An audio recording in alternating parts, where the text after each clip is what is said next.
بسم الله الرحمن الرحیم. مینوالو کتونکو السلام علیکم. د ادبي پروګرام نه ستاسو ورور ستاسو کوربه انضمام خان یو ځل بیا د یوې نوې مرکې سره راغلي یو د پښتو ادب یو ښه شاعر لا یو ښه لیکونکي لا چې نوم یې دی شوکت نایاب صاحب د اسلم ډیرې اوسیدونکی د اسلم ډیرې سیمې ته نن راغلي یو. نو بالکل پروګرام کې را سره ناست دی، کلامونه به ترې اورو مونږ هم تاسو هم. نو بالکل پروګرام کې درته هرکلی وایو. السلام علیکم. وعلیکم السلام. ستاسو هم ډېره زیاته مننه کوم چې دومره ځان هم په تکلیف کو زمونږ ځای ته رالی په دې ګرمۍ کې. نو زه ډېره زیاته شکریا ادا کوم او ډېره مننه مو کوم. ډېره مننه ستاسو کوم، یو جهان مننه چې دومره لنډ تنګ وخت کې موږ له ټایم راکړو مینوالو دپاره هم ځان فارغه کړو. نو ډېره مننه کوم. پروګرام کې به ستاسو لږ دغه کو سره تعارف محتاجه نه یې، خو بیا هم د خپلې ژبې نه مینوالو ته به د پښتو ادب باره کې چې څنګه ستاسو شروعات شوي. نو بالکل ګرانه بس شروعات خو چې کوم دی نو د 2010-2011 نه چې کوم دی نو دغه نه موږ شروعات کړي دي او شاعري هم د دغه ټیم نه شروع کړې ده او د باجوړ سره زما تعلق دی. خو اوس چې کومه دی نو په پېښور کې په جګۍ روډ اسلم ډیرې کې زما چې کوم دی نو وخت تېرېږي او دلته پاتې کېږم. ډېره ښه ده. بالکل تاسو خو پښتو ادب دپاره ډېر ښه لیک کړی دی، یو نوموړی شاعر یادېږئ، خو بیا هم مینوالو ته به د زړه غزل شریکوئ. نو بالکل ارشاد جي. د غزل نه مخکې به یو 2-3 شعرونه ووایم چې زما جذبې د عشق سنګینې شولې. زما جذبې د عشق سنګینې شولې، ته چې د مینې شوې بې مینې شولې. مننه جي. او اوښکې تورې وې رانجو پکې، اوښکې تورې وې رانجو پکې، خو دومره وبېدې چې سپینې شولې. مننه جي، مننه جي. او د لیونۍ د بنګړو رنګ دی پکې، د لیونۍ د بنګړو رنګ دی پکې، خپلې خولې راته رنګینې شولې. مننه جي. او د غزل مطلب ده چې دا داسې شوه لکه چې ما خفه کي، دا داسې شوه لکه چې ما خفه کي، الله دې نه کړي چې څوک تا خفه کي.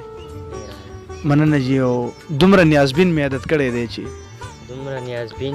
دومره نیازبین مې عادت کړی دی چې د سپېلنو لوګي سا خفه کي. مننه جي. او د خدای کارونه عجیبه غوندې دي، د خدای کارونه عجیبه غوندې دي، څوک په پیدا په چا پیدا خفه کي. مننه جي. او بعضې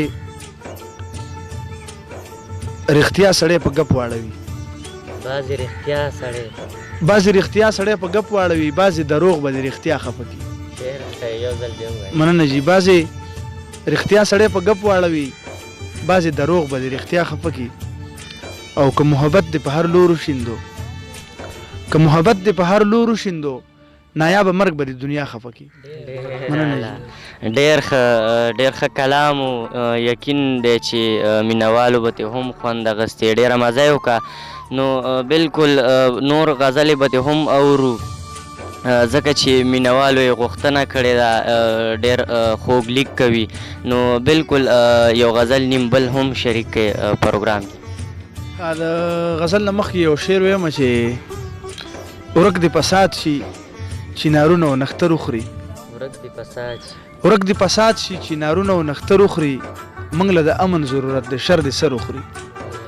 مننه جي. او د غزل مطلب ده چې خواته یې په ګرانه رسېدلی یم، خواته یې په ګرانه رسېدلی یم، سمې ته په ورانه رسېدلی یم.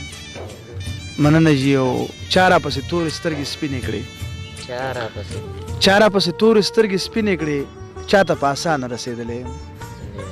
مننه جي. او اوس که راورېږې نو لا ښه به وي، اوس که راورېږې نو لا ښه به وي، څنګ ته یې بارانه رسېدلی یم. مننه جي. او څوک به منزل په نظر نه راتو، څوک به منزل په نظر نه راتو، هلته په روانه رسېدلی یم. مننه جي. او تا راسه نایابه مینه کړې ده، تا راسه نایابه مینه کړې ده زړه ته دې جانانه رسېدلی یم ډېره مزه یې وکړه یقینا بلکل په تلو تلو کې به پروګرام کې نایاب صاحب تاسو مینوالو ته څه پیغام ورکول غواړئ نو بلکل جي پیغام زه مینوالو اورېدونکو ته به دغه پیغام ورکړم چې د زړه نه نفرت وباسئ د زړه نه چې نفرت وځي نو هغه ته مینه راشي او په مینه کې ژوند دی په مینه کې خوند دی په مینه کې زندګي ده ډېر اعلی ډېر بلکل مینوالو کتونکو یو ښه پیغام او ښو کلامونو سره در بل پروګرام ما انضمام خان ما سره کیمرامین اختشام خان لور کې اجازت د لوی الله په امان